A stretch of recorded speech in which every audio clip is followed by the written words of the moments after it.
არაბეთში მეფობდა როსტევანი, ბედნიერი, თავმდაბალი, ღვთის მოშიში, ურიცხვი ყმისა და ლაშქრის პატრონი.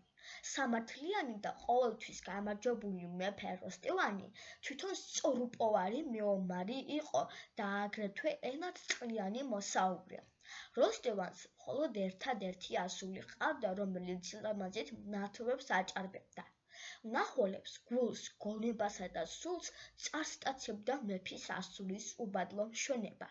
მის საჩებრად ბრძენის გონება და ენამჭევრობა იყო საჭირო. როსტევანის ასულს თინათინი ერქვა, რომ გაიზარდა და დაქალდა, მზესაც კი აღემატებოდა მშვენებით.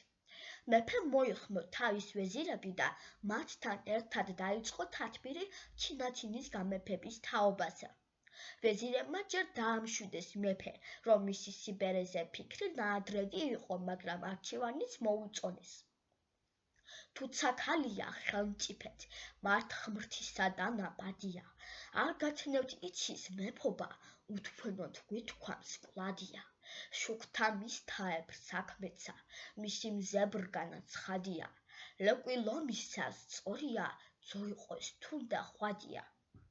როსტევანის პასპეტი იყო ავთანდილი, ამირ სპასალარის ძე.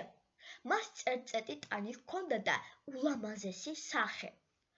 ავთანდილს თინათინი უყვარდა, მაგრამ მისი მნიშვნელობის ამბავი არავინ იცოდა.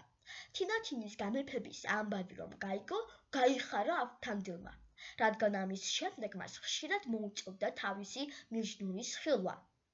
არაბეთში ბრძანება გასცა როსტევანმა, რომ თინათინის გამეფების დღეს მთელი ქვეყნის მოსახლეობა სამეფო კარზე შეკრებილიყო. მართლაც სრულიად არაბეთმა მოიყარა თავის ზეიმზე. ლაშქარიც აქ იყო და მისი პასპეტიც. ვაზირმა, სოგრატმა და ავთანდილმა თინათინისათვის სამეფო ტახტი დადგეს, ულამაზესი, უძვირფასესი. თინათინი მამამ გამოიყვანა, დასვა სამეფო ტახტზე, თავისი ხელით დაადგა გვირგვინი თავზე, მისცა სკიპტრა, ანუ სამეფო კვერთხი, მეფის ძალაუფლების სიმბოლო, შემოსა მეფეთა სამოსელით. თინათინი კი ბრძოლად უჭვრეტდა ირგვლივ ყოველივეს. მეფე როსტევანმა და ლაშქარმა თაყვანი სცეს ახლა გამეფებულ თინათინს. საკრავების ხვაც აჟღერდა. ირგვლივ ყველა გახარებული იყო. თინათინს მეტისმეტი მღელვარებისაგან ცრევლების დიოდა და ყორლის ბოლოსავით შავ-წამწამებს ხრიდა.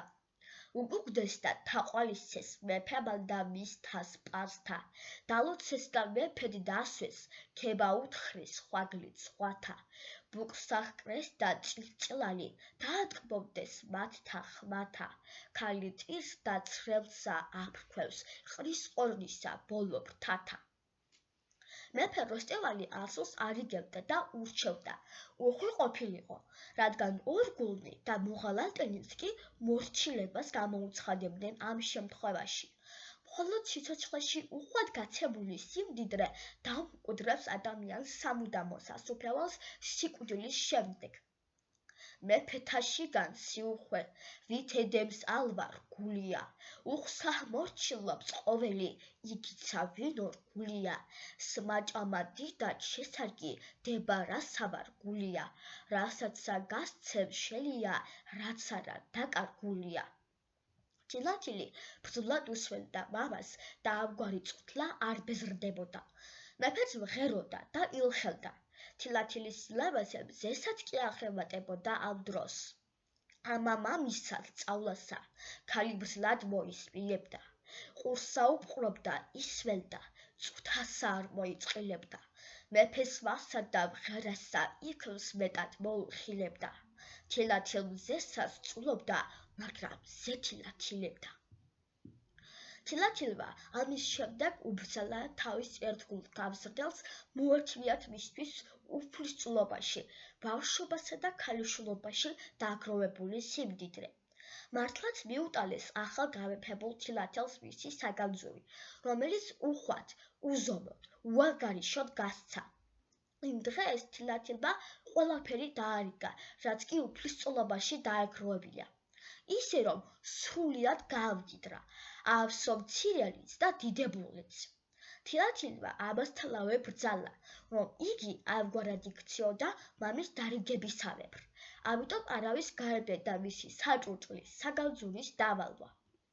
თილათილმა უბრძალა ამილახორს გამოერეკა ახალგაზრდა ცხელთა და კვიცთა ჯოგი, რემა და აგრეთვე გახედლილი ცხელებიც. მოასხეს საჯიდიბოებიდან ცხელები და თილათილმაც უხვად დაასაჩუქრა ქვეშევრდომი. ძვირფას ლიფთებსა და ქსოვილებს ისე ხვეტდა ლაშქარი, როგორც მეკობრეთა ბრბო. სამხედრო ნადავლსავით იტაცებდნენ სიმდიდრესა და განძეულობას, როგორც თურქთაგან წართმეულს. მირყავდათ ლაკვები, ლასუქი ტაიჭები. თილათილის გულოხობა ზეთიდან მოლაბე წყალობას გავდა, რომელიც გულნატულს არ ტოვებს არც რაინდს და არც ქალს.